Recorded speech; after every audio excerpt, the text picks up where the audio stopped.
ગુજરાતમાં આમ તો દારૂબંધી છે, પરંતુ ઠેર ઠેર દારૂ મળે છે અને દારૂ ઝડપાય પણ છે. પોલીસ દ્વારા એક પ્રોસેસ કરવામાં આવતી હોય છે કે જ્યારે દારૂ ઝડપાય છે ત્યારે તેની એક ઇન્ક્વાયરી થતી હોય છે. પોલીસ દ્વારા સ્થાનિક પોલીસની સામે એક ઇન્ક્વાયરી થતી હોય છે, જેને લઈને એક પરિપત્ર જાહેર કરવામાં આવ્યો છે. પરિપત્ર અનુસાર હવે પહેલાં એવું હતું કે 5,000થી 25,000 રૂપિયા સુધીનો દારૂ પકડાતો હોય તો ખાતાકીય ઇન્ક્વાયરી થતી હતી. હવે જે નવો પરિપત્ર જાહેર કરવામાં આવ્યો છે તેમાં થોડીક ઢીલાશ અપનાવી હોય, રાજ્ય સરકાર દ્વારા ઢીલાશ અપનાવવામાં આવી હોય તેવું મને લાગી રહ્યું છે. હવે 1 લાખથી વધુનો દારૂ પકડાશે તો જ પોલીસ સામે ઇન્ક્વાયરી થશે. જો 1 લાખથી ઓછો દારૂ હશે તો પોલીસની સામે ઇન્ક્વાયરી નહીં થાય. આ પ્રકારનો એક જે પરિપત્ર જાહેર કરવામાં આવ્યો છે, આ સાથે દેશી અને વિદેશી દારૂને લઈને પણ એક પરિપત્રમાં કહેવામાં આવ્યું છે કે જો દેશી દારૂની કિંમત 1 લાખ હશે, સાથે પકડાયેલી દેશી દારૂની કિંમત પ્રતિ લીટર ₹200 અને વોશની કિંમત પ્રતિ લીટર ₹25 હશે તો જ કાર્યવાહી થશે.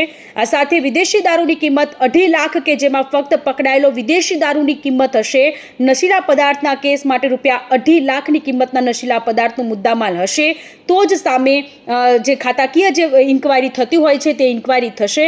એટલે કે એવું લાગી રહ્યું છે કે હવે જો 1 લાખથી ઓછી કિંમતનો જો દારૂ પકડાશે તો તેમની સામે ખાતાકીય ઇન્ક્વાયરી નહીં થાય, ક્વોલિટી કેસની ઇન્ક્વાયરી નહીં થાય. તેને લઈને પણ અત્યારે સવાલ ઉદ્ભવી રહ્યો છે. આ જે નવો પરિપત્ર છે તે થોડોક વધારે કડક હોવો જોઈતો હતો. આ ઢીલી નીતિ અત્યારે રાજ્ય સરકારની જોવા મળી રહી છે, કારણ કે જ્યારે દારૂનું નામ સામે આવતું હોય છે, બુટલેગરોનું નામ સામે આવતું હોય છે, ત્યારે પોલીસનું નામ પણ સામે આવતું હોય છે. જો પરિપત્રમાં વધારે કડકમાં કડક અમલ લાવવામાં આવ્યો હોત તો કદાચ ગુજરાતમાં જે અત્યારે ખુલ્લેઆમ દારૂ વેચાઈ રહ્યા છે તે ન વેચાત.